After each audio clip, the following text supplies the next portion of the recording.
El diluvio terminó, con los rayos del sol alzan vuelo las aves, arco iris de color, pintados con tu amor.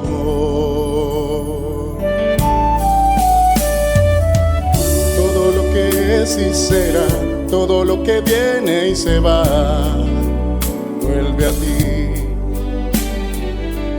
Como las mareas al mar, como el tiempo a la eternidad, es por ti.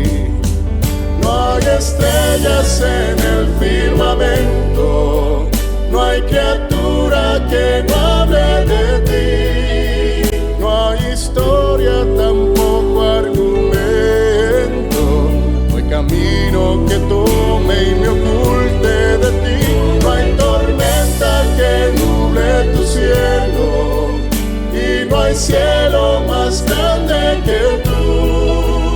A tu lado todo es tan pequeño, es tan grande tu amor, tan grande, Señor.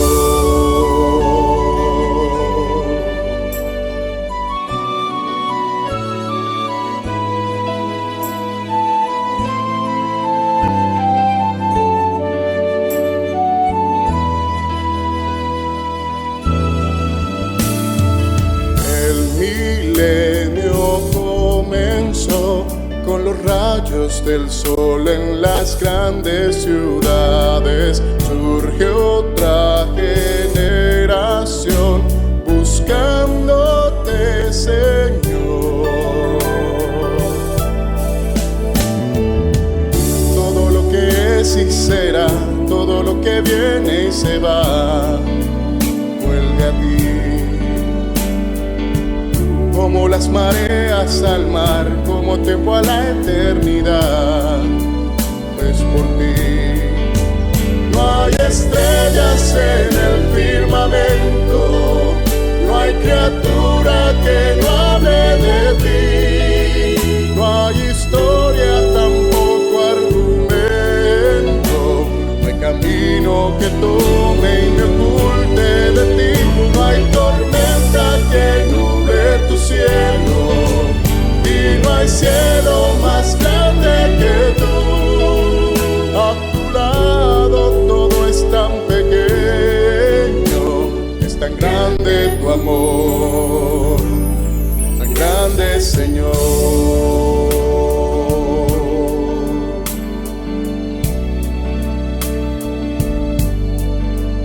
No hay estrellas en el firmamento, no hay criatura que no hable de ti, no hay historia, tampoco argumento, no hay camino que tome y me oculte de ti, no hay tormenta que nuble tu cielo, y no hay cielo más grande que tú. A tu lado todo es tan pequeño, tan grande tu amor, tan grande, Señor,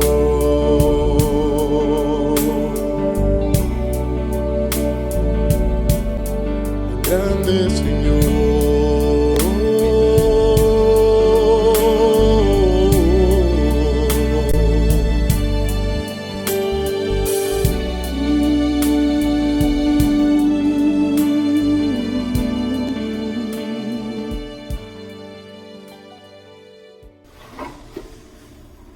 Muy buenos días, mis queridos amigos y hermanos. Los saluda su hermano Alexander Izahar,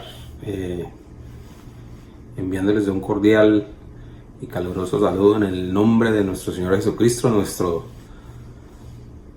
Salvador, autor de nuestra fe.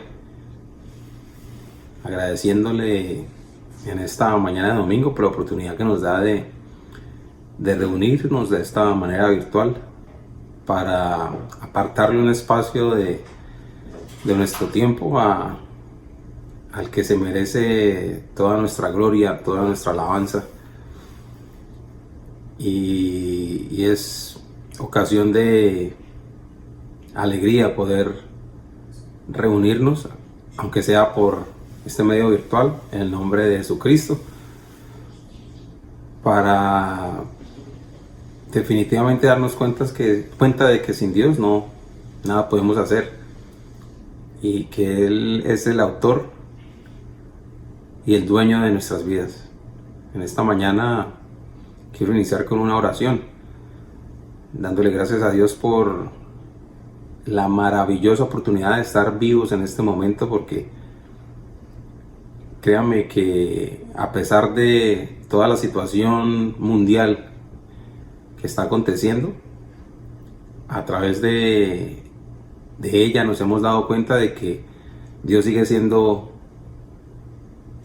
en su trono y está activo en la vida de aquellos que están dispuestos a rendir sus vidas a Dios. Y le damos gracias a Dios porque es un ser supremo y soberano sobre todas las situaciones y está en control de todo. Así que vamos a orar. Amado Padre y Dios Todopoderoso, te damos la gloria, te damos la honra, te damos la alabanza.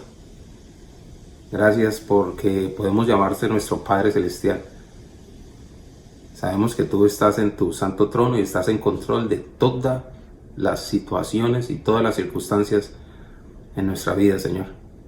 Gracias por la maravillosa oportunidad de tener esa relación con tu Hijo Jesucristo, el cual nos muestra el camino que debemos seguir. En esta mañana específicamente queremos pedirte, Señor, que seas tú dirigiendo cada una de las actividades que se van a desarrollar en esta mañana de culto dominical, que seas tú poniendo palabras de vida eterna en la boca del predicador y que tu mensaje no se quede en unas palabras más, Señor, sino que lo pongamos en práctica en nuestra vida cotidiana, Señor, y que no se queden solamente como un mensaje más, sino que esa palabra se haga viva en nuestras vidas y seamos nosotros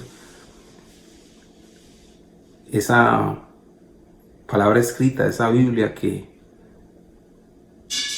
tal vez nadie haya leído, y que sea a través de nuestras vidas que las personas que no te conozcan, Señor, las personas que no te conozcan lleguen a conocerte.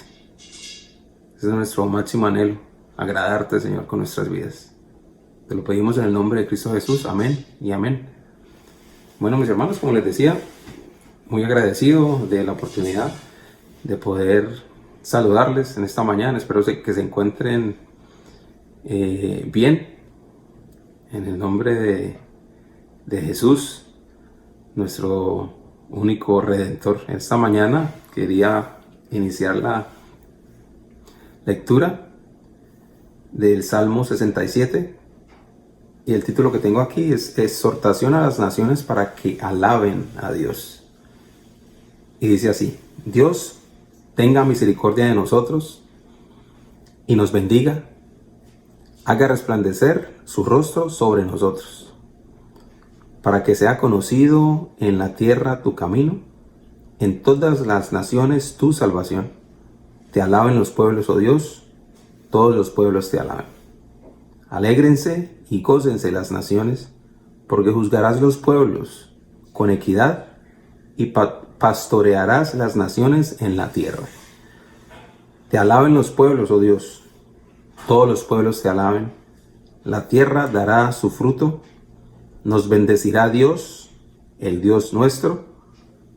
Bendíganos Dios, y témanlo todos los términos de la tierra. Y me quedo con el primer versículo. Dice: Dios tenga misericordia de nosotros y nos bendiga, haga resplandecer su rostro sobre nosotros. Que así sea, que seamos nosotros pudiendo poner esa sonrisa en el rostro de Dios, si pudiera decirse así, a través de esa vida agradecida y esa vida dispuesta a adorar al Señor, esa vida dispuesta a entregarle todos nuestros momentos a Dios, en las manos de Dios, y ser ese adorador en espíritu, en verdad, que requiere Él de nosotros y es lo que nos pide. Adoradores en espíritu, en verdad. Que Dios les bendiga y espero que disfruten la prédica del hermano Daniel. Y como les decía antes, que no seamos solamente esos oidores de la palabra, sino hacedores de ella, y que la pongamos en práctica en nuestra vida cotidiana, que es lo que nos va a servir para llegar a feliz término y poder disfrutar de esta maravillosa vida que nos da Dios. Entonces, hermanos, que disfruten y que Dios les bendiga.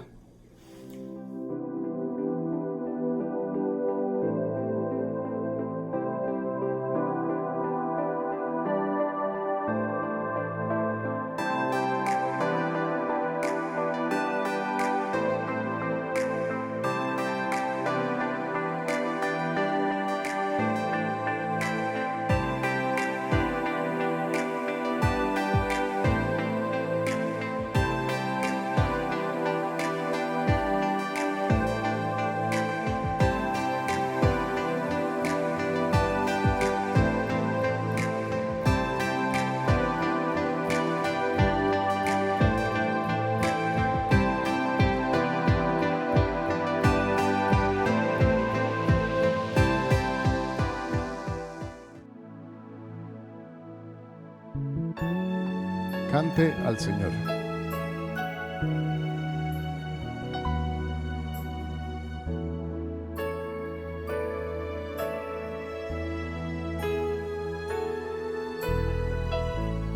Mi Cristo, mi Rey, nadie es como tú. Toda mi vida quiero exaltar las maravillas de tu amor. Consuelo, refugio, torre de fuerza y poder, todo mi ser, lo que yo soy, nunca cesen de adorar. Cante al Señor toda la creación, gloria y poder, majestad sean al Rey. Montes caerán y el mar rugirá al sonar de tu nombre. Canto con gozo al mirar tu poder, por siempre yo te amaré y diré: incomparables promesas me das, Señor.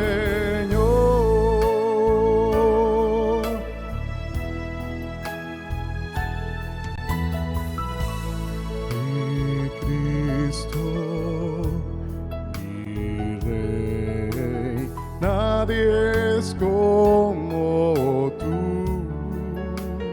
Toda mi vida quiero exaltar las maravillas de tu amor. Consuelo,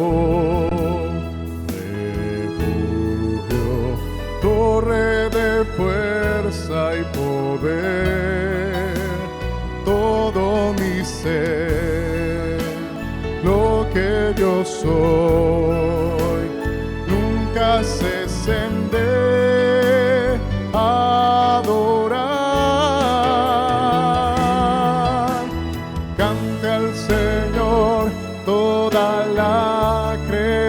creación.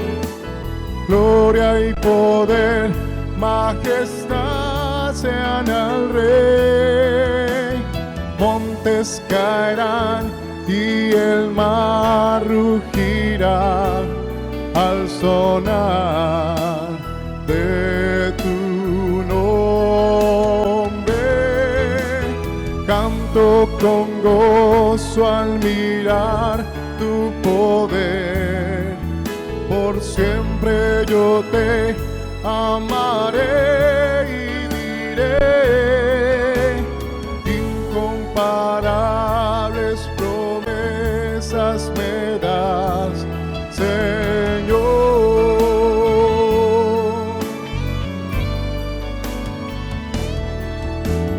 Cante al Señor toda la creación. Gloria y poder, majestad sean al Rey. Montes caerán y el mar rugirá al sonar de tu nombre. Canto con gozo al mirar tu poder. Por siempre yo te amaré y diré: incomparables promesas me das, Señor.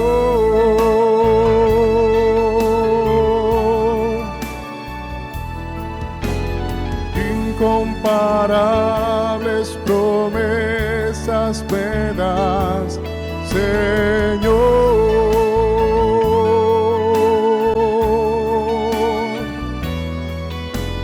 Incomparables promesas me das, Señor.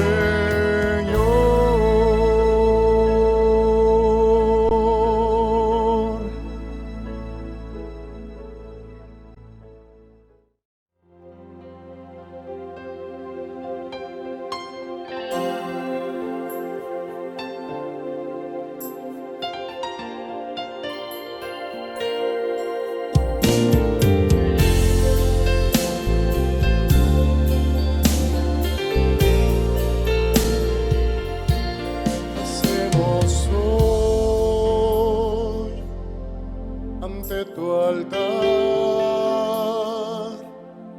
un compromiso de vivir en santidad. Hacemos hoy ante tu altar un pacto de hombres que te quieren agradar.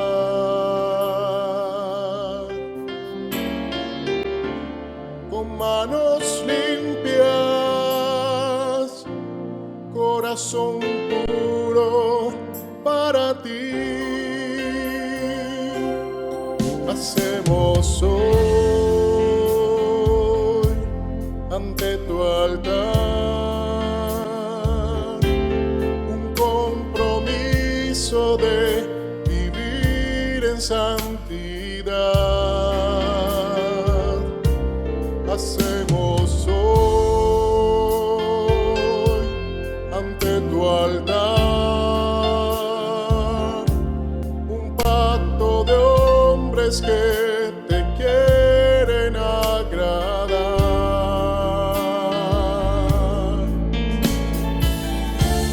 Con manos limpias,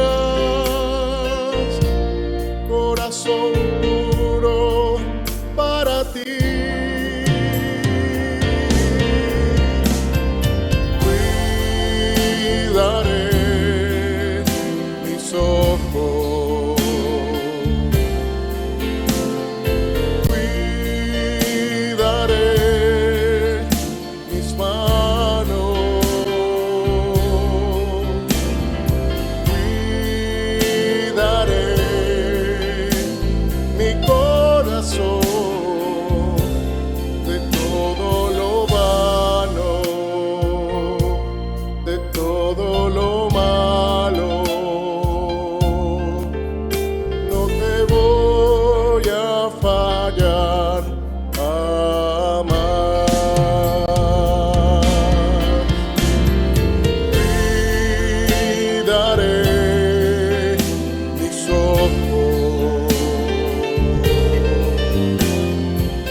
un pacto de hombres que te quieren agradar.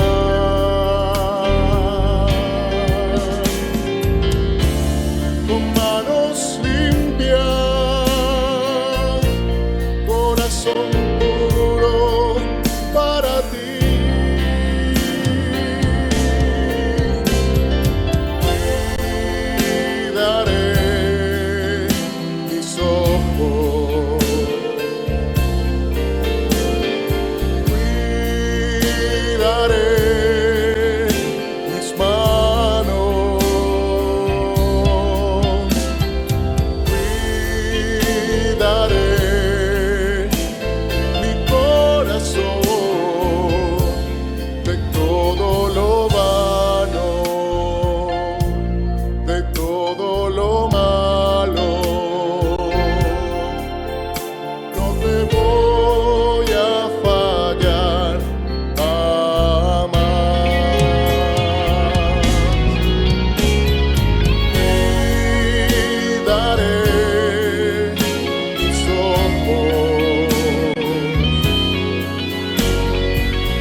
Cordial saludo para todos. Dios les bendiga. Es un gusto muy grande poder compartir con ustedes una reflexión de la palabra de Dios, que ha sido todo un desafío para mi vida. Obviamente han habido otras opciones para traer este mensaje, pero siempre esto ha tocado mi corazón. Y es por ello que, bajo la dirección y guía del Señor, quiero compartirles este mensaje. Hay un movimiento que tiene indiferencia hacia el pecado. Ese movimiento es muy antiguo. Actualmente también es conocido como el antinomianismo. Es una palabra larga y como complicada, pero tiene que ver con todo aquello que se levanta en contra de la ley.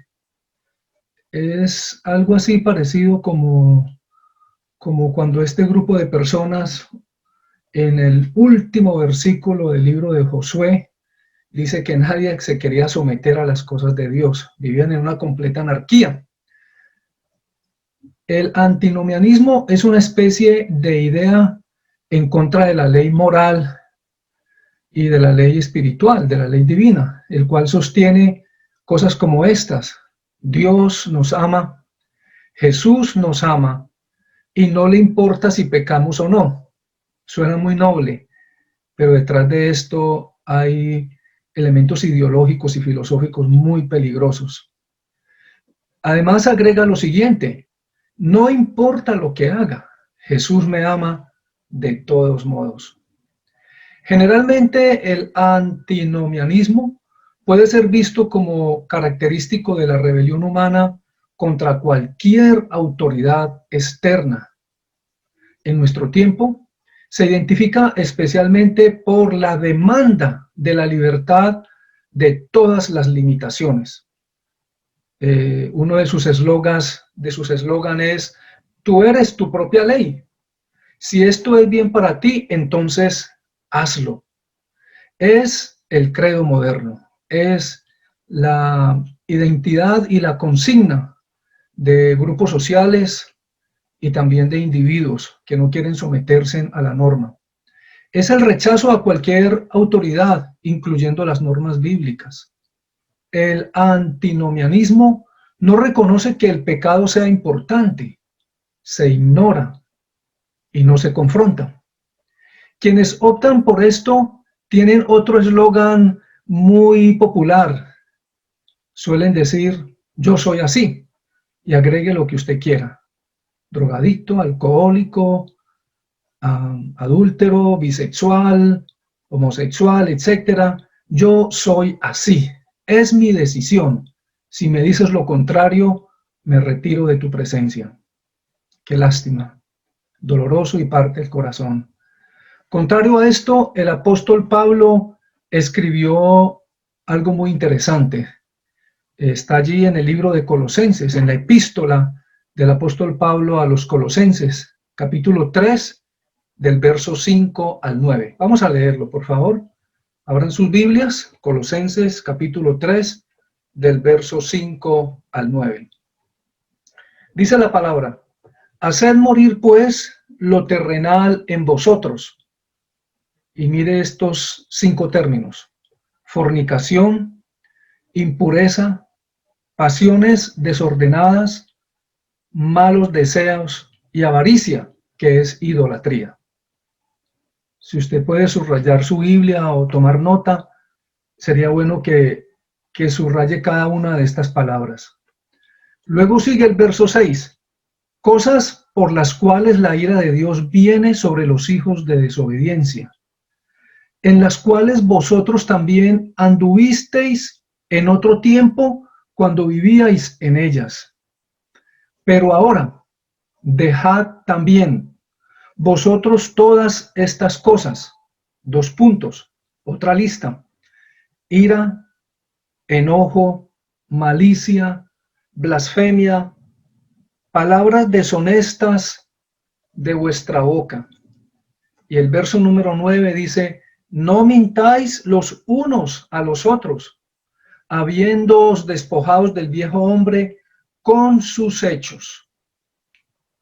El apóstol dice que no se debe ignorar el pecado, que debemos hacer morir el pecado. En este pasaje vemos 2 listas de pecados. Una está en el verso número 5 y la segunda lista aparece en el verso número 8 y 9. Observen que la primera lista trata del amor pervertido. La segunda lista trata del odio pervertido. La primera lista trata de lo que hacemos. La segunda lista trata de lo que decimos. La primera lista es personal. La segunda lista es social.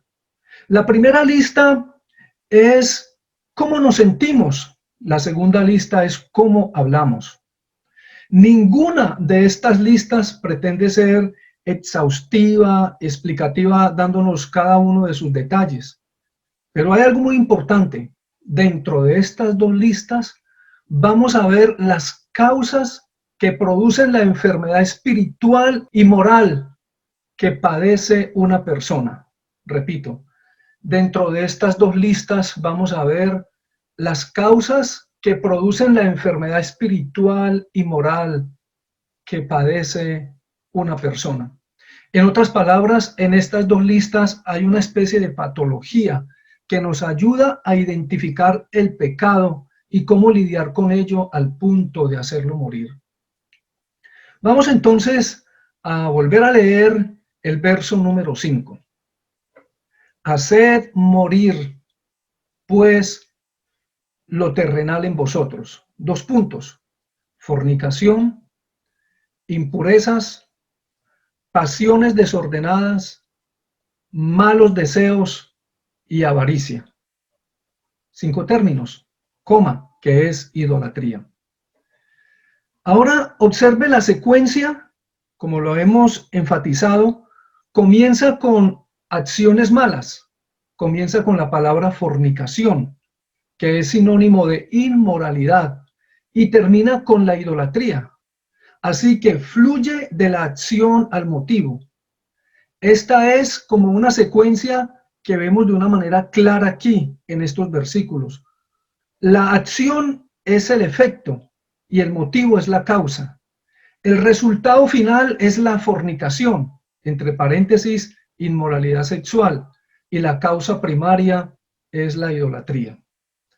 No quiero ser muy filosófico o no gráfico en esta predicación en esta mañana, pero sí me gustaría que por favor preste atención por unos minutos, porque sé que esto va a traer sobre nosotros una explicación bien interesante. Por ejemplo, veamos esta secuencia que hemos leído en estos versículos definiendo cada uno de estos términos. Vamos a definirlos, cada uno de ellos. La primera palabra por definir es el término fornicación. Esta palabra corresponde a la palabra griega porneo, de donde viene la expresión pornografía, lo cual significa rompimiento de la unidad. Este término es más amplio que el término adulterio. ¿Por qué? Porque la fornicación es la inmoralidad sexual que se comete antes del matrimonio o en el matrimonio. En otras palabras, es el rompimiento de la unidad, de la integridad moral antes del matrimonio, y es el rompimiento de la integridad en el matrimonio. Es por eso que en algunas versiones se intercambia el término fornicación por inmoralidad sexual. Hay una versión muy interesante que señala esto, es la versión Dios habla hoy. Allí en Colosenses 3:5 dice de la siguiente manera: hagan pues morir todo lo que hay de terrenal en ustedes, que nadie cometa inmoralidades sexuales. Esta versión intercambia el término fornicación por inmoralidades sexuales. La palabra inmoralidad básicamente se refiere a cualquier acto sexual ilegal. Punto seguido. Solo existe un acto sexual lícito, y es en una relación sexual entre un hombre y una mujer casados dentro del matrimonio. Cualquier otra cosa que no sea eso es ilegal y cae en la categoría de inmoralidad. Dios, a través de su palabra, de su código de ética y moral, prohíbe cualquier actividad sexual aparte de un hombre y una mujer en el matrimonio. Sin embargo, vivimos en un mundo que lo ha ignorado. Vivimos en un mundo donde prácticamente cualquier acto sexual entre personas de cualquier género no solo deben ser aceptados, sino que básicamente debe ser aclamado como un acto de identidad personal, realidad y autenticidad. Sin embargo, Dios dice que el único acto en este contexto aceptable es entre un hombre y una mujer dentro del vínculo del matrimonio. Ahora bien, este comportamiento surge de otro término que encontramos aquí en este versículo. Y el segundo término por definir es impurezas. Ahí lo vemos en el verso número 5. Impurezas. El Evangelio según Marcos, capítulo número 7, versículo número 20, nos ayuda a entender el término impureza. Jesús dijo: lo que sale del hombre, eso es lo que contamina al hombre. Cierro comillas. Aquí se nos dice que el comportamiento contaminante proviene de adentro del hombre. Lo explica mejor allí en Marcos capítulo 7, el versículo 21, el Señor Jesús, cuando dice: porque de dentro del corazón del hombre salen los malos pensamientos, las fornicaciones, los robos, los asesinatos, los adulterios, los actos de codicia y maldad, así como el engaño, la sensualidad, la envidia, la calumnia, el orgullo y la necedad. Todas estas cosas proceden de adentro y contaminan al hombre. Cerramos la cita bíblica, cierra comillas. El problema no está fuera de nosotros, el problema está dentro de nosotros. Hasta aquí entonces en esta secuencia hemos definido ya dos términos: Vemos entonces que la inmoralidad, entre paréntesis fornicación, que es lo mismo, es producto de malos pensamientos. El sexo ilícito en la conducta es el resultado de pensamientos sexuales pecaminosos. Si controlamos nuestra mente, controlamos nuestra conducta sexual. El apóstol Pablo le está diciendo esto a personas allá en Colosas que antes de venir a Cristo pertenecían a un mundo exageradamente pagano, un mundo en el que todo tipo de inmoralidad era aceptable. Tener concubinas era aceptable. Tener mujeres con ningún otro propósito de satisfacer la inmoralidad sexual era aceptable. La pedofilia era aceptable. La homosexualidad era aceptable. Las relaciones antes y fuera del matrimonio con prácticas de cualquier índole eran aceptables en ese mundo antiguo pagano. De hecho, esto estaba presente y vinculado en los ritos religiosos. Pablo les está diciendo algo a este contexto de personas que pertenecían anteriormente a un mundo pagano que francamente es asombroso, que el comportamiento sexual aceptable, válido ante los ojos de Dios, es el que está entre un hombre y una mujer dentro del vínculo sagrado del matrimonio. Si no quieres caer en la inmoralidad, entonces debes asegurarte de no tener pensamientos impuros, porque si cultivas esto, si intencionalmente te pones en posición de exponerte a las cosas que Dios prohíbe, entonces eso produce impureza.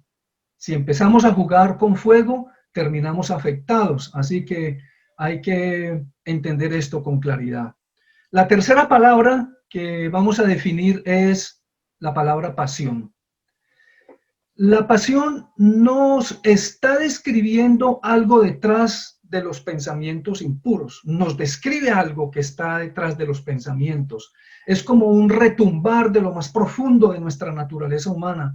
Es un término como pasivo, pero que yace latente en nosotros. Refleja un fuego profundo, arraigado, que se puede avivar fácilmente en llamas. El otro término por definir es la expresión malos deseos o mal deseo. El deseo maligno se adentra un poco más en lo que realmente somos.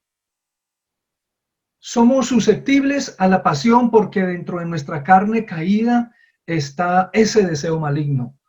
El apóstol Juan lo explica de una manera mucho más clara cuando dice los deseos de la carne, los deseos de los ojos y la vanagloria de la vida no proviene del Padre, sino que proviene del mundo y sus deseos. Y todo el que hace ello, pues perecerá, es pasajero. Cada uno, también dice el apóstol Santiago, cada uno es tentado cuando de sus propios deseos, de sus malos deseos, de su concupiscencia, es atraído y seducido. Así es que esto nos ayuda a ir entendiendo que hay una secuencia que va en progreso. Ya llevamos entonces 4 términos definidos y nos estamos acercando al fondo. Escuchen esto. La gente comete comportamientos inmorales, como los mencionados anteriormente, porque tiene pensamientos inmorales. Tiene pensamientos inmorales porque tiene una propensión innata a la pasión, a dejarse inflamar por esos deseos. Y tienen esas pasiones porque hay un componente de deseo maligno dentro de cada ser humano. De ahí que esto no se puede negar, está innato en la naturaleza humana. Veamos entonces esta secuencia de abajo hacia arriba, en forma de pregunta. ¿Qué activa el deseo maligno que enciende la pasión, que conduce a pensamientos impuros y conducta inmoral? Otra vez, una pregunta en orden como se encuentra allí establecido en el verso número 5. ¿Qué activa el deseo maligno que enciende la pasión, que conduce a pensamientos impuros y, por ende, que conduce a una conducta inmoral? La respuesta sencillamente es la avaricia. el término número 5, lo cual equivale a la palabra codicia, es decir, avaricia y codicia son sinónimos. Algunas traducciones bíblicas utilizan el término avaricia y otras utilizan el término codicia. Por ejemplo, la versión Palabra de Dios para Todos dice el mismo versículo las siguientes palabras: así que saquen de vuestras vidas el mal, expúlsenlos, sáquenlos afuera, como cuáles: pecados sexuales de inmoralidad, malos pensamientos, malos deseos y codicia, que es una forma de adorar ídolos. La codicia, estimados hermanos y amigos, es el último pecado enumerado en los 10 mandamientos. El Decálogo lo establece de una manera clara, pero es increíble que realmente es el motivo básico de todo pecado. Es no solamente el último pecado que está allí en el Decálogo, sino que está detrás de todas las malas intenciones y los malos comportamientos. Es como que lo que activa todo ese desorden de cosas que no son aceptables ante los ojos de Dios. Por ejemplo, eso es lo que estaba detrás de la caída de Satanás. Era codicioso y codiciaba el lugar de Dios. Es el deseo de lo que no es tuyo, de lo que no te pertenece. Es el deseo de lo prohibido. Es el deseo de lo que está en contra de la voluntad de Dios. La codicia es el deseo de algo a lo que no tienes derecho. Viene de la palabra griega pleonesia, así como lo escuchamos. Pleonesia es una palabra compuesta en 2 términos, en donde pleon significa más y esein significa tener. Al unir estos 2 conceptos, es el deseo de tener más de lo que tienes. Es la ausencia de satisfacción, es lo opuesto a la satisfacción, es el deseo de tener algo a lo que no tienes derecho. El Señor Jesús dijo que el corazón codicioso es la fuente misma de la que surge todo mal. Y es interesante, antes de seguir, que los griegos lo definieron como el deseo insaciable que nunca puede satisfacerse de querer lo que no tienes. Un deseo insaciable. Los griegos conectaron la codicia como deseo insaciable que nunca puede satisfacerse de querer lo que no tienes. Satisfacer la codicia en el corazón humano es como intentar llenar un cuenco sin fondo, un barril sin fondo. Y esto es, por supuesto, es un orgullo egoísta. Cuando esto está en el corazón del individuo, cuando el ser humano es codicioso y cuando lo miramos en el contexto del dinero, cuando se dirige al dinero, pues el individuo termina robando o haciendo cosas ilegales e ilícitas. Cuando la codicia se dirige hacia la fama, termina en jactancia. Cuando la codicia se dirige hacia el éxito mundano, termina en una ambición egoísta. Y cuando la codicia se dirige hacia el poder, termina en explotación, intimidación y tiranía. Y cuando se dirige hacia una relación física con alguien, termina en pecado sexual. En otras palabras, la codicia es el deseo de tener lo que no tienes. Es una falta de satisfacción. Es como egocéntrico. Es como algo parecido que tiene que ver con el deseo personal que lleva al individuo a una especie de enfoque, de dirección exclusiva a satisfacer lo que desea y desea y desea y nunca se llena. Es una especie de idolatría y por eso la palabra lo define allí diciendo codicia, que es, o avaricia, que es idolatría. Es la última expresión del verso número 5. Escuche, todo pecado proviene de esto, todo pecado proviene de la codicia. La razón por la cual se cometen decisiones ilícitas y tener el deseo de cometer algo que no nos corresponde es porque allí está la codicia presente. Tomarás lo que no tienes, es como derecho a tomar lo que no me corresponde. Ante eso el Señor Jesús dijo que hay límites, que existen límites, que el hombre le es prohibido ir más allá de lo establecido dentro de su código moral. Es muy común escuchar lo contrario en nuestro tiempo. Es común escuchar de personas que salen a la luz pública en medio de sus malos comportamientos expresiones como esta.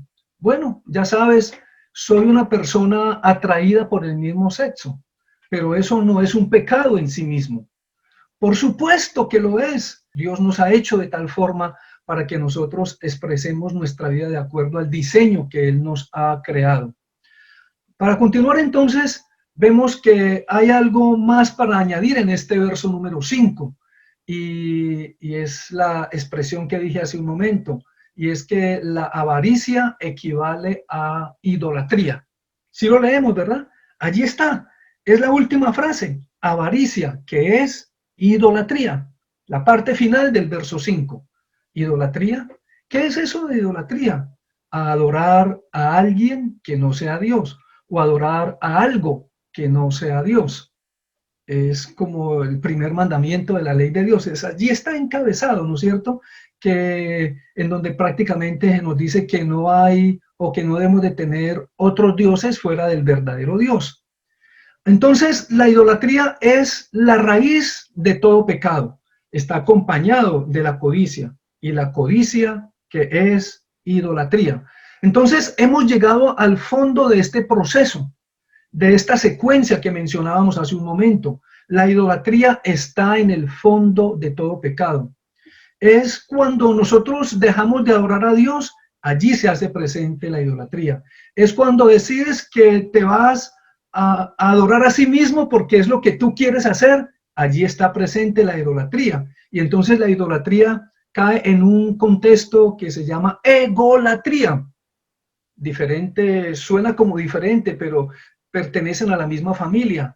La idolatría en relación a inclinarme a dioses que no es el verdadero Dios, y egolatría en donde yo me inclino hacia mí mismo, hacia mis pasiones, hacia mis deseos. En otras palabras, es como decir, no me someteré a ti como mi soberano. Quiero lo que quiero, seré soberano. No me vas a decir lo que yo puedo y no puedo tener. Yo determinaré lo que puedo o no puedo tener. Interesante, lo podríamos marcarlo, ¿verdad? No me someteré. El ególatra, el idólatra, dice, no me someteré a ti, oh Dios, como mi soberano. Quiero lo que yo quiero, yo hago lo que deseo. Entonces, la idolatría en sí es una adoración a uno mismo. Ni siquiera es adoración a la sexualidad, o adoración al dinero, o adoración al poder, o adoración a la fama. Es adoración a uno mismo. En lugar de buscar lo que es justo y buscar lo que es la voluntad de Dios, que esto es lo que verdaderamente tiene sentido y nos da sentido en la búsqueda, en la vida, buscamos lo que cada individuo quiere en medio de su desorden moral y su confusión ideológica, con su confusión fuera de lo que Dios establece en su palabra. Es así entonces como podemos decir que es una especie de patología. Los médicos definen la patología como el estudio que origina las causas de las enfermedades fisiológicas. En la psicología podríamos decir que es el origen, es la búsqueda del origen de las causas que generan las enfermedades emocionales, mentales, allí. Ese origen, esa causa, y podríamos decir en condiciones morales y bíblicos que es así como hemos visto a través de esta secuencia cómo funciona la patología del pecado. En otras palabras, la idolatría versus avaricia, codicia, es lo que desencadena todo lo que vimos al principio. Es una relación de causa-efecto, pero al revés. Es donde nosotros vemos que si te adoras a ti mismo, o sea, la idolatría, entonces te vuelves codicioso de satisfacerte. Empiezas a codiciar lo que no tienes derecho a hacer, y entonces surge ese deseo malvado, una pasión que se enciende, que circula en la mente y luego se manifiesta en comportamientos de inmoralidad. Es mirar ese verso número 5 como de abajo hacia arriba, ¿no es cierto? Podemos hacer el ejercicio en este mismo momento. Acompáñenme otra vez aquí en la escritura, Colosenses capítulo 3, verso 5, y leámoslo como de abajo hacia arriba. La idolatría, que prácticamente es como el recipiente de la avaricia, luego malos deseos, luego pasiones desordenadas, impureza y fornicación, mirándolo de abajo hacia arriba. Fornicación, que significa entonces prácticamente actos de inmoralidades, como ya los mencioné hace un momento. Esta escritura, escrita por el apóstol Pablo, tiene una relación muy estrecha con Efesios capítulo número 5, verso 3, en donde hay una instrucción paralela.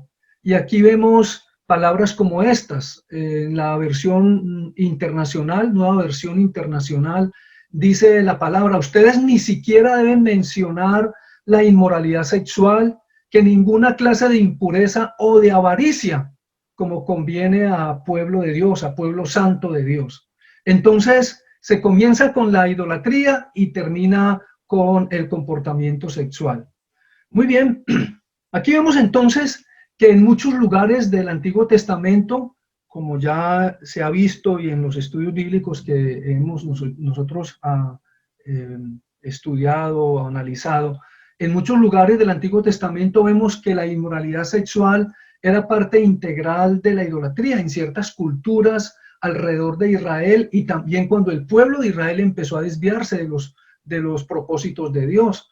El pecado sexual es producto de la adoración de ídolos, y lo curioso es que lo que estamos viendo aquí, que si el pecado sexual es producto de la adoración de ídolos, aquí entonces vemos que si tú eres el personaje que estás incursionando en estas cosas, entonces tú eres el ídolo, tú eres el ególatra, tú eres la persona que bajo ese patrón de condiciones no te rindes a lo que Dios dice, sino que se rinde a tus propios deseos.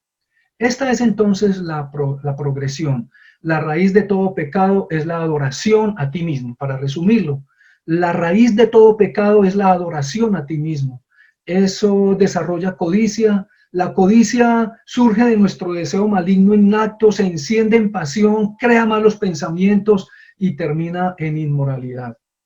Entonces, al entender esto, pues obviamente nos ponemos aquí en una situación compleja, porque aquí vemos que cualquier cosa a la que no tenemos derecho y queremos realizarlo, pues obviamente nos ubica en una condición desaprobada rotundamente ante los ojos de Dios. Es muy importante mirar la perspectiva bíblica acerca de la conducta moral, de los principios éticos, de lo que Dios nos dice acerca de estos puntos. ¿Por qué? Porque es importante saber que la capacidad de vivir la vida cristiana no está relacionada con que alguien nos dé una charla de ánimo, no está relacionada con que en la iglesia me den mensajes constantemente de cómo tener una actitud mental positiva. Todo eso suena muy bonito para desarrollar como trabajos acerca de la influencia, especialmente en el mundo de los negocios, pero realmente nuestra consigna al acercarnos a la Biblia es que nuestra capacidad para crecer y desarrollar principios de la fe en nuestra vivencia personal está directamente relacionado con lo que pienso de Dios y lo que yo pienso de mí mismo acerca de lo que recibo de Dios y de la forma como yo, en medio de una búsqueda de integridad, pienso de mí mismo. Si tenemos nosotros una visión superficial de Dios y una visión elevada de nosotros mismos, entonces estamos preparados para adorarnos a sí mismos y no a Dios. Eso es lo que está mal en todas aquellas predicaciones centradas en el hombre. Hay predicaciones centradas en el hombre en donde no se ventila o en donde no se da a conocer la necesidad de llevar al hombre a una toma de conciencia de sus errores y de su pecado. Esto no ayuda. Este tipo de orientaciones no proporciona fuerza en nosotros para luchar contra el pecado. Hay un movimiento muy conocido que ha surgido desde hace algunos años que dice salvos, siempre salvos, en donde el pecado no es estimado dentro de la fuerza y la magnitud de su daño y todo lo que esto genera en comportamientos desajustados, comportamientos que no son válidos ante la presencia de Dios y que causan daño a nuestra vida, a nuestros seres queridos. No son abordados con la seriedad que corresponde y por eso las personas no buscan esos cambios, solamente están esperando que se les hablen de sentimientos y de cosas positivas, pero no acerca de unos cambios que lleven a la madurez, a la transformación, a que podamos ser semejantes a nuestro Señor Jesucristo. Y obviamente esto tiene un punto de partida, y el punto de partida es que cuando hay claridad y hay convicción del pecado en nuestras vidas, entonces nosotros caemos en una condición de contrición. Por eso dice la palabra que el Espíritu Santo nos convence de pecado, justicia y juicio, nos persuade Dios a través de su palabra, a través de su Espíritu, nos persuade para que nosotros contristados reconozcamos la realidad del pecado y caigamos de rodillas ante la presencia de Dios, como aquel David que dijo: ten piedad de mí, oh Dios, conforme a la multitud de tus piedades, borra mis rebeliones, lávame de mi maldad y límpiame de mi pecado. O como dice el Salmo 66, ¿a quién busco?, dice el Señor. Buscaré a cualquiera que tenga un corazón contrito y quebrantado y que tiembla a mi palabra. Entonces, ¿por qué es tan importante hacer morir el pecado en nosotros? Miremos lo que dice el verso número 6. Ya leímos el verso 5. Ahora leamos el verso número 6. El verso número 6 dice: cosas por las cuales la ira de Dios viene sobre los hijos de desobediencia. Y el verso 7, en las cuales vosotros también anduvisteis en otro tiempo cuando vivíais en ellas. El versículo 7 dice: en ellos también caminasteis una vez, cuando vivías en estas cosas, supiste el daño que esto trae sobre la vida, el daño que esto trae sobre el entorno familiar. Entonces hay que trabajarlas, hay que analizarlas, hay que evaluarnos, hay que mirarnos a sí mismos, examinarnos si estamos en la fe, si estamos en el camino que Dios ha señalado para nosotros mismos. Gloria a Dios, porque la Biblia es muy clara en este punto de vista. Entonces, retomando las palabras de la introducción del mensaje, la orientación moderna de antinomianismo, que lo definimos al principio, que consiste en ignorar el impacto del pecado, no tiene respaldo moral, ético, social y espiritual. Nosotros debemos estar dándole muerte al pecado hasta el fondo, porque esto de darle muerte al pecado hasta el fondo, entendemos que es llegar hasta la raíz fundamental, que es llegar hasta la codicia, que es idolatría. Llegar hasta allí, a ese corazón egocéntrico, ególatra, que es idólatra, que está cautivado por una codicia que ha invadido su mente, su forma de pensar, su conducta y su estilo de vida. Y por esa razón es necesario que nosotros veamos que Dios es muy claro en su palabra. Dios es muy claro diciéndonos que la paga del pecado es eso, la paga del pecado es muerte. Pero cuando nosotros nos acercamos al Señor encontramos vida, encontramos transformación. Por eso dice el apóstol Pablo allá en 1 Corintios, capítulo número 6, verso 11, dice: y esto erais algunos de ustedes, así, con esos comportamientos inmorales, pero ya habéis sido lavados. Y en el verso número 11 dice: ya habéis sido santificados. Gloria al Señor. Muy bien. Vamos avanzando y vamos a la segunda lista. La segunda lista de pecado está en el verso número 8 y verso número 9. ¿Sí? Esta es la segunda parte. No vamos a detenernos mucho aquí, pero observe esta segunda lista. Vamos a leerlo, acompáñenme. Dice la Escritura: pero ahora dejad también vosotros. Nota la palabra, dejad también. Y en el verso número 5 dice: haced morir. Hay una relación muy estrecha entre ese hacer morir y dejad también. Es como cambiarnos de vestidura, echar esa vestidura sucia, inmunda, ponerla afuera. Dice: dejad también vosotros todas estas cosas. 2 puntos, y empieza a particularizar cuáles son esas cosas: ira, enojo, malicia, blasfemia, palabras deshonestas de vuestra boca. Y número 6, verso 9, no mintáis los unos a los otros, habiéndoos despojados del viejo hombre con sus hechos. Interesantes. Entonces, al mirar esta escritura, vemos claramente que comienza con el motivo y avanza hacia el hecho. En otras palabras, lo que inicia todo ese desorden de expresiones que se lanzan contra el prójimo es la expresión ira. La ira, dice ira, enojo y va presentándose un desencadenamiento. En otras palabras, la ira es el punto de partida de todos esos desórdenes que se dan en contra de expresiones que salen de la boca del ser humano para dañar y acabar y arruinar las relaciones a través de lenguajes abusivos, por ejemplo. Vamos a definir los términos rápidamente. La ira es una emoción que se expresa a través del resentimiento o la irritabilidad. Es una respuesta inmadura e incivilizada a la frustración, la amenaza, la violación o la pérdida. Puede causar expresiones inapropiadas como los estallidos de violencia incontrolada. La ira es un patrón de comportamiento diseñado, escuchen bien esto, diseñado para advertir a los agresores con el fin de que paren su comportamiento amenazante. Es decir, la persona que está en estado de ira o bajo la emoción de la ira, pues está comunicándole al agresor que no se acerque, porque está defendiéndose a través de esta manifestación. La ira causa una pérdida en la capacidad de automonitorearse. La persona que está bajo el poder de la ira o el estado de la ira o la emoción de la ira pierde su capacidad de automonitorearse y entonces desencadena una pérdida de observación objetiva de sí mismo, de lo que está pasando en su vida. Bajo el poder de la ira, la persona se protege erróneamente y egoístamente quiere proteger su territorio. Y por lo tanto agrede con palabras o con hechos violentos. La persona con ira protege su territorio.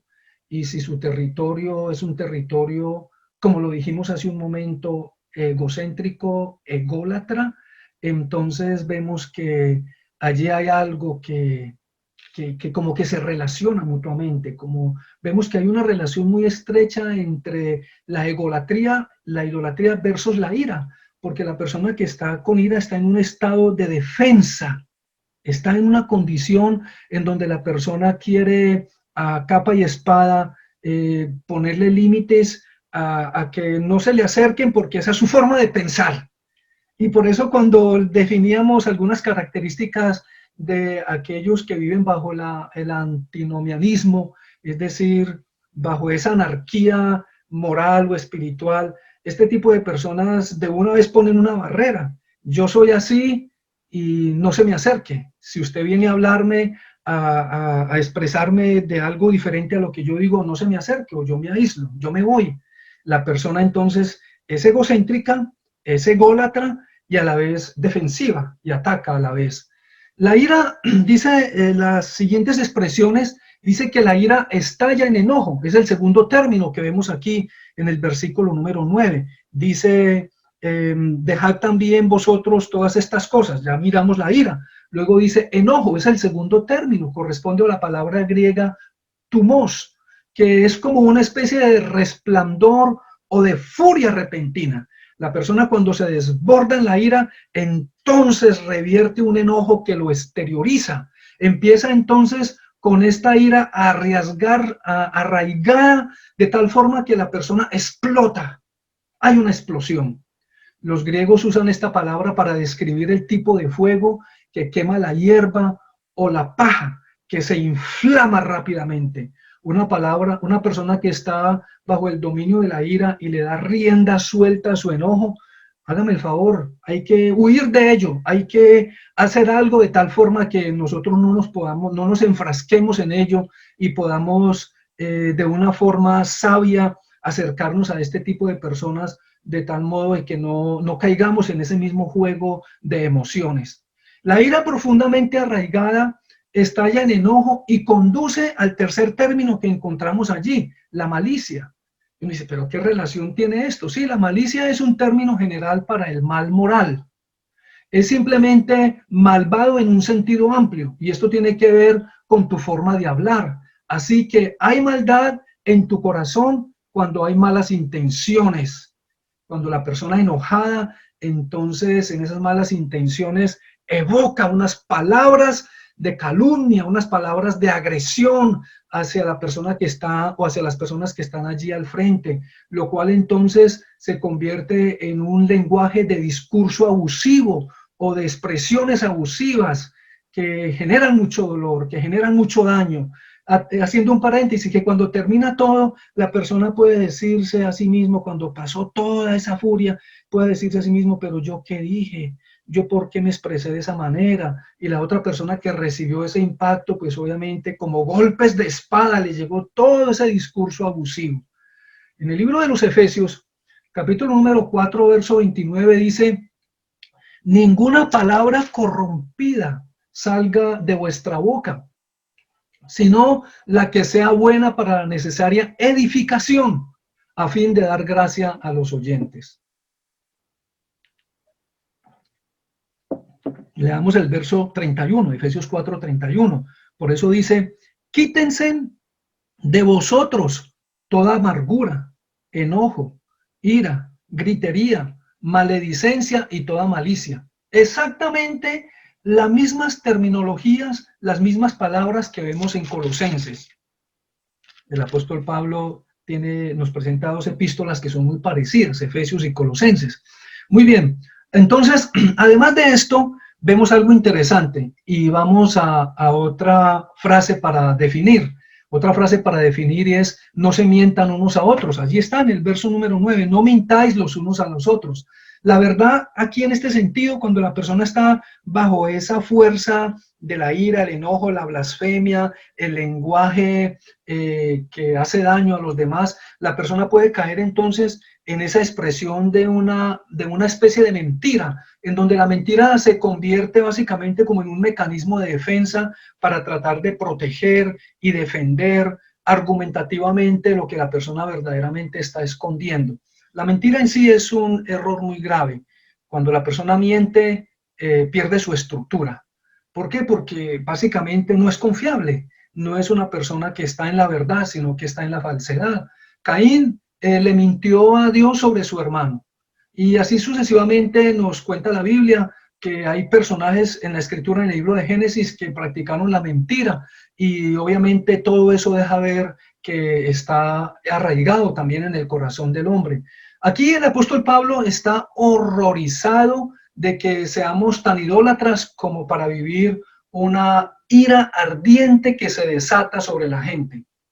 Una ira que se trata de justificar con las mentiras para cumplir su agenda. Pablo dice que debemos estar mortificando estas cosas y será mejor que empieces desde abajo con el tema de la adoración a uno mismo.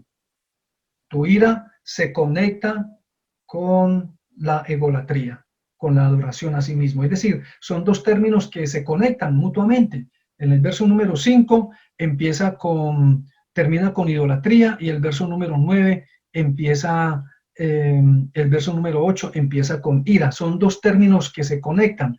El término idolatría o egolatría e ira se conectan mutuamente. La ira y la idolatría van de la mano, mutuamente se apoyan. En la primera lista de pecados, la idolatría es lo que causa una serie de comportamientos erróneos. Y la segunda lista de pecados, la ira, es lo que causa una serie de pecados verbales que atenta contra otras personas.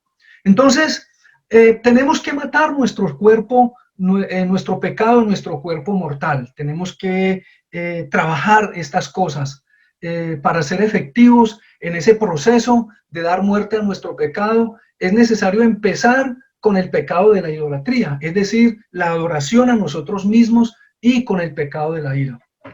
El pecado es simplemente una manifestación de adoración a uno mismo y de rebelación contra Dios. Y hay que verlo por lo que es, ¿no es cierto? De esa manera entonces vamos aprendiendo muchas cosas en función de esto. Vamos descubriendo que la causa que desencadena los pecados en la primera lista es algo que hay que tratarlo, hay que abordarlo, hay que trabajarlo de tal forma de que nosotros podamos enfrentarlo de una manera clara. El ignorar el pecado no es productivo. El antinomianismo ignora el pecado.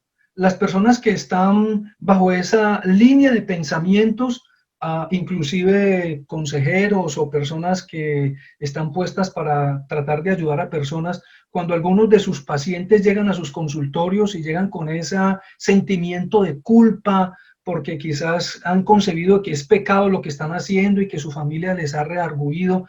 La labor de muchas de estas personas en sus terapias es trabajar sus sentimientos, trabajar de tal forma que la persona no se sienta en esa condición de angustia, de frustración, sino que la terapia va más dirigida en función de hacerlo sentir bien, de validar su comportamiento negativo y darle entonces la calma necesaria para que refuerce ese comportamiento que no es aceptable ante los ojos de Dios. Esa es una especie de antinomianismo. La palabra de Dios es muy clara cuando nos dice que hay que llamar al pecado lo que es pecado y obviamente la verdad lo que es verdad. No existen términos intermedios. En el libro de Apocalipsis dice que no existe ni lo frío ni lo caliente, no existe una condición media. La palabra del Señor dice, hay de aquellos a lo que lo bueno le llaman malo y a lo malo le llaman bueno.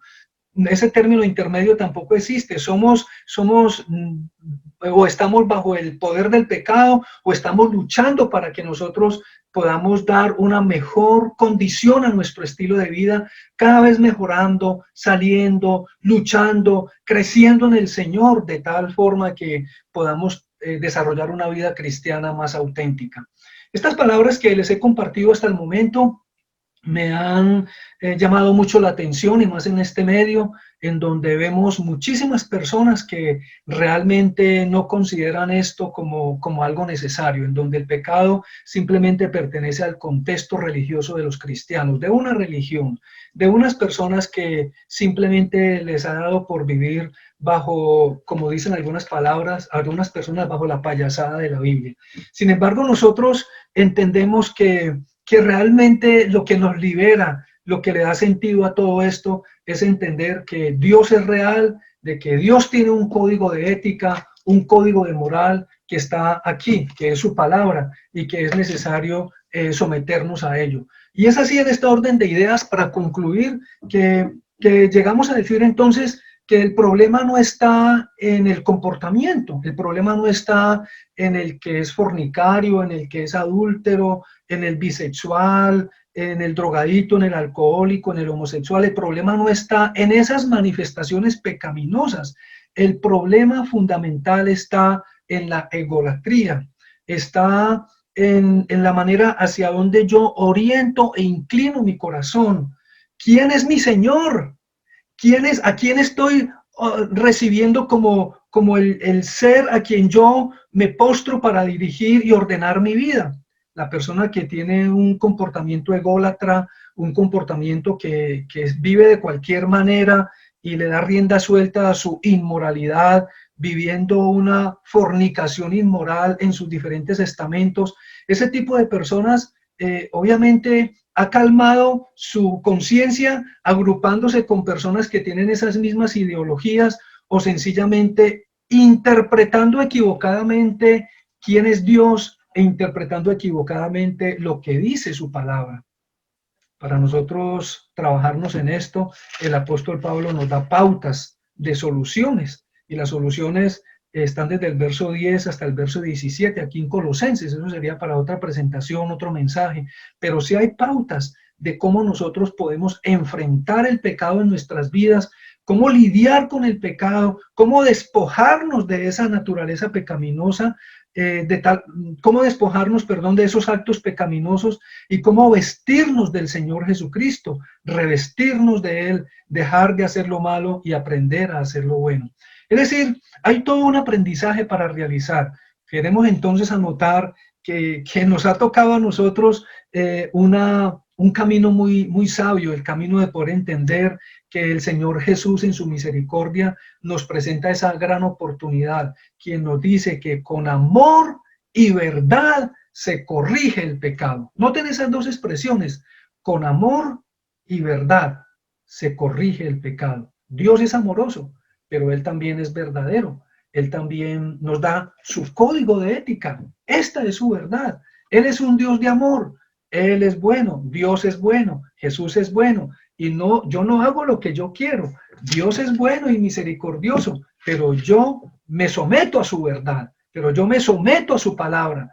Y si mi conciencia no me redarguye porque ya me estoy acostumbrando a ciertas conductas pecaminosas, a ciertas dependencias pecaminosas, si mi conciencia no me redarguye ya porque ya tiene callosidad, pues recuerde que por encima de mis estados de conciencia y mis sentimientos está lo que Dios dice en su palabra. Y Dios me dice en esta hora que si yo estoy viviendo lejos de su señorío, porque Él es mi Dios, lejos de su presencia, porque Él es soberano, que yo estoy lejos de su norma, de su palabra, entonces debo de venir a Él en arrepentimiento y decirle a Él que me ayude, que me alumbre las tinieblas, que me dé luz a estos caminos que me están apartando, me están alejando de Él. Tú tienes esperanza. No te dejes hundir por esos pensamientos que desencadenan en conductas que son reprobadas por Dios,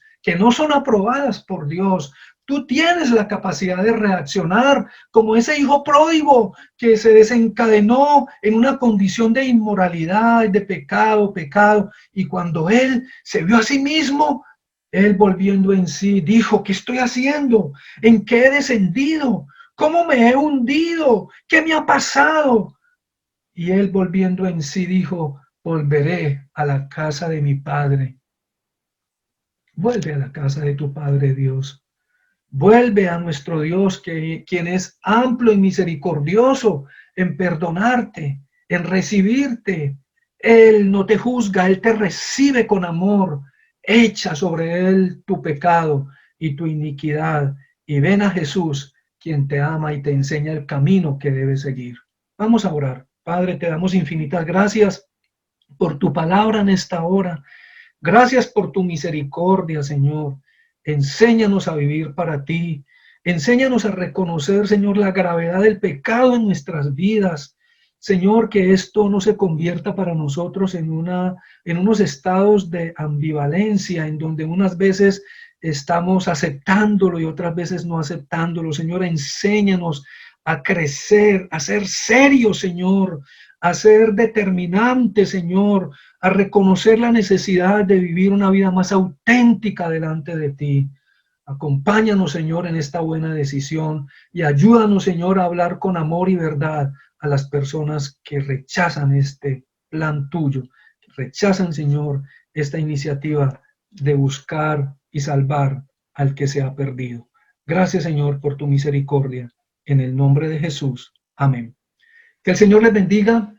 Muchísimas gracias por participar de este mensaje. Que el Señor nos ayude a todos a crecer en Él. Bendiciones de Dios.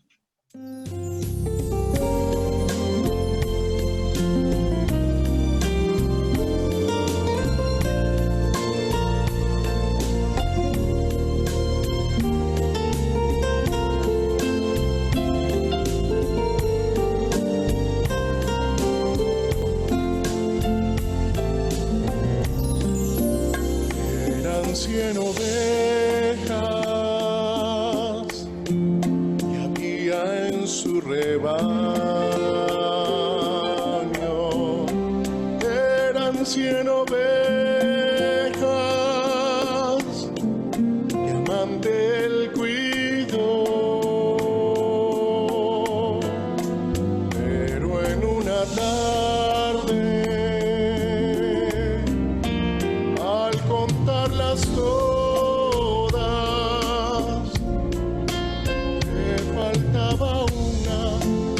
le faltaba una y triste lloró. Las 99 dejó en el aprisco.